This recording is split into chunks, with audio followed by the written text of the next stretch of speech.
नमस्ते जी। 130वीं श्रव्य कणिका सत्यार्थ प्रकाश स्वाध्याय एवं प्रवचन माला आप सभी स्वाध्याय प्रेमी महानुभावों का हार्दिक स्वागत है। चतुर्थ समुल्लास में गृहस्थाश्रम प्रकरण है, जिसके अंतर्गत पंच महायज्ञ विषय का चला है प्रकरण। हमने गत श्रव्य कणिका में बताने की कोशिश की कि कैसे एक गृहस्थी को सुबह और सायंकाल दोनों समय अग्निहोत्र संध्या अवश्य करनी चाहिए।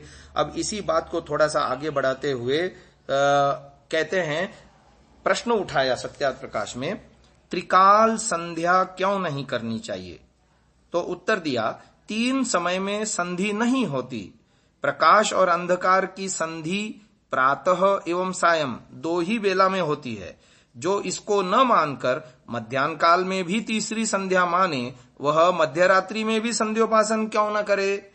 जो मध्यरात्रि में भी करना चाहे तो प्रहर प्रहर, घड़ी घड़ी, पल पल और क्षण क्षण की भी संधि होती है, उनमें संध्योपासन किया करे। जो ऐसा भी करना चाहे तो हो ही नहीं सकता, और किसी शास्त्र का मध्याह्न संध्या में प्रमाण भी नहीं। इसलिए दोनों कालों में संध्या और अग्निहोत्र करना समुचित है, तीसरे काल में नहीं। और जो 3 काल होते हैं वे भूत, भविष्यत और वर्तमान के भेद से हैं, संध्योपासन के भेद से नहीं।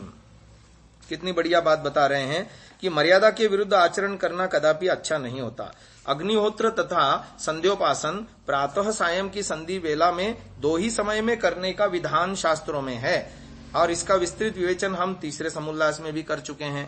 अब आते हैं तीसरा महायज्ञ। 2 महायज्ञों की चर्चा हो गई, ब्रह्म यज्ञ और देव यज्ञ। अब आते हैं पितृयज्ञ, अर्थात जिसमें देव जो विद्वान, ऋषि जो पढ़ने पढ़ाने हारे, पितर जो माता पिता आदि वृद्ध ज्ञानी और परम योगी हैं, उनकी सेवा करनी, इसको पितृयज्ञ कहते हैं। 3 श्रेणियां बताई। एक है देव, माने जो विद्वान है, वेदों के विद्वान हैं। दूसरा जो ऋषि, पढ़ने पढ़ाने हारे गुरुजन, आचार्य लोग, विद्वान लोग। और पितर माने जो हमारे माता पिता, वृद्ध ज्ञानी, परम योगी आदि, ये सब पितर के श्रेणियों में आते हैं। इनको पितृयज्ञ, इनकी सेवा करनी, इनका आशीर्वाद ग्रहण करना, इनसे ज्ञान लेना, अपने शंका समाधान करना आदि, ये सब पितृयज्ञ के अंतर्गत है। पितृयज्ञ के 2 भेद हैं, एक श्राद्ध, दूसरा तर्पण। श्राद्ध अर्थात श्रत सत्य का नाम है। श्रत सत्यम दधाति यया क्रियया सा श्रद्धा, श्रद्धया यत् क्रियते तत्श्राद्धम। जिस क्रिया से सत्य का ग्रहण किया जाए उसको श्रद्धा, और जो श्रद्धा से कर्म किया जाए उसका नाम श्राद्ध है। और तृप्यंती तर्पयंती येन पितॄन् तत्तर्पणम। जिस जिस कर्म से तृप्त अर्थात विद्यमान यानी जीवित माता पिता आदि पितर प्रसन्न हो और प्रसन्न किए जाएं, उनका नाम तर्पण है। परंतु यह जीवितों के लिए है, मृतकों के लिए नहीं। तो वस्तुतः पितृयज्ञ का प्रयोजन देव, माता पिता, गुरुजन तथा ऋषि मुनियों की सेवा करना है। पितृयज्ञ के 2 रूप, तर्पण और श्राद्ध, जिसके विषय में हमने प्रमाण आपको बताया कि जिस कार्य से विद्वान रूप देव, ऋषि, माता पिता आदि को सुख मिलता है, वह उनका तर्पण है। इन्हीं लोगों की श्रद्धा पूर्वक सेवा करना श्राद्ध कहता है। यत्तेषां श्रद्धया सेवा क्रियते तच्छ्राद्धम।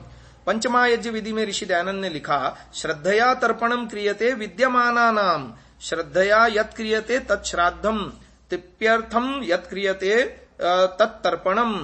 अर्थात जो पितर विद्यमान हो यानी जीते हो, अर्थात जो जीवित होए, उनको प्रीति से सेवन आदि करके तृप्त रखना तर्पण, और श्रद्धा से प्रीति पूर्वक सेवा करना श्राद्ध कहता है। जो सत्य विज्ञान दान से जनों का पालन करते हैं वे पितर कहते हैं। यानी जो अपने ज्ञान से और दान से अन्यों का पालन करते हैं, वे हमारे माता पिता हो चाहे कोई भी हो, ये हमारे पितर कहते हैं। वडिल बुजुर्ग जन हमारे सब पितर कहलाते हैं। तो उनकी सेवा करना और उनके ज्ञान से लाभ लेना, यह श्राद्ध तर्पण आदि कर्म उनका आमंत्रित होकर अपना और वार्तालाप द्वारा उनसे ज्ञान लाभ करना, और सब जीवितों में ही घट सकता है, दिवंगतों में नहीं। यानी किसी से भी ज्ञान प्राप्त करना जब तक वो जीते हैं, या लाभ प्राप्त करना जब तक वो जीते हैं, तभी तो हो सकता है। इसी से उनकी सेवा आदि मरने के पीछे कैसे हो सकती है? तो बाप दादा के नाम पर कुछ दान पुण्य करना भी व्यर्थ है। जिनके निमित्त ब्राह्मणों के माध्यम से यह किया जाता है वह ब्राह्मणों के पास ही रहता है, ये प्रत्यक्ष देखने में है। बाप दादा को वे पदार्थ इसलिए भी नहीं पहुंच सकते क्योंकि भेजने वाला या पहुंचाने वाला को पाने वाले का ठौर ठिकाना ही नहीं मालूम। एक बात यह भी जाननी चाहिए कि कर्म करने वाले को ही उसके फल की प्राप्ति होती है, अन्य को नहीं। इसलिए संतान के द्वारा किए दान पुण्य का फल भी उन्हीं को मिलेगा, बाप दादाओं को कदापि नहीं मिलेगा। हाँ, हम अपने पूर्वजों के पुण्य स्मृति में अच्छे कर्म अवश्य कर सकते हैं, पर उसका फल हमको मिलेगा, न कि हमारे बाप दादाओं को मिलेगा। ये बात समझने की है। तो मृतक श्राद्ध के नाम पर वर्ष भर में एक श्राद्ध पक्ष आता है, उसमें लोग अपने अपने पितरों को भोजन खिलाते हैं। तो यदि पितरों के प्रति श्रद्धा है तो साल में एक ही बार क्यों, पूरे 365 दिन क्यों नहीं? एक प्रश्न। दूसरा प्रश्न, क्या मेरे भोजन करने से किसी और का पेट कभी भरा है? नहीं भरा। तो हमने ये कैसे मान लिया कि किसी कौवे के खाने से या किसी ब्राह्मण के भोज करने से मेरे पितर तृप्त हो जाएंगे? जब हम जीवितों में भी ये व्यवहार नहीं देखते कि हमारे घर का कोई व्यक्ति आउट ऑफ स्टेशन गया है, नगर से दूर गया है, उसको हम यहाँ किसी को पेट भर खिला करके हमारे उस संबंधी का उधर यदि नहीं भरता, तो इसमें क्या गारंटी है कि जो हम ब्राह्मण को खिला रहे हैं पितृपक्ष में, श्राद्ध पक्ष में, तो वो हमारे मृत पितर को मिलेगा या उसको तृप्त करेगा? चलो हम मान भी लेते हैं दुर्जनतोष न्याय से थोड़े से देर के लिए, तब भी एक सवाल और खड़ा होता है कि हम भी तो पिछले जन्म में किसी न किसी के यहां से आए हैं।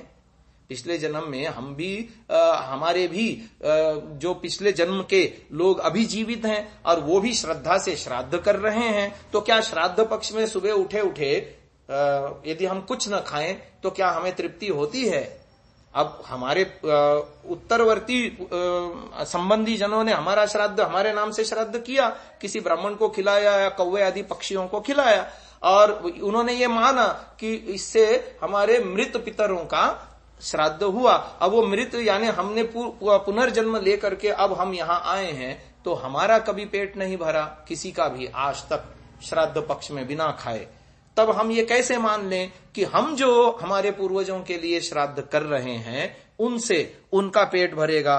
तो ये बहुत सारे प्रश्न होते हैं जिसका उत्तर श्राद्ध पक्ष में मृत पितरों का श्राद्ध करने वालों के पास है ही नहीं, कराने वाले पंडितों के पास भी नहीं है, ना इनके पोथी पुराणों में ऐसी कोई बात है। तो इसलिए ये सारी बातें मिथ्या हैं।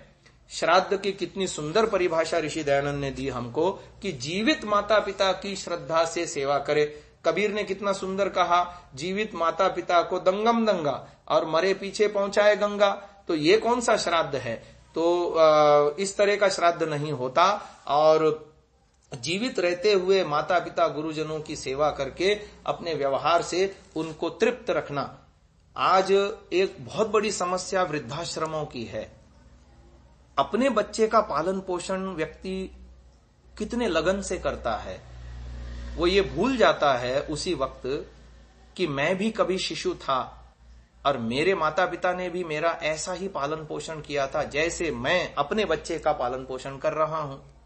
उसके प्रति कितना लगाव रखता हूं, उसके प्रति कितनी आसक्ति रखता हूं, उसका कितना ध्यान रखता हूं, कितना समय लगाता हूं, कितना स्नेह करता हूं।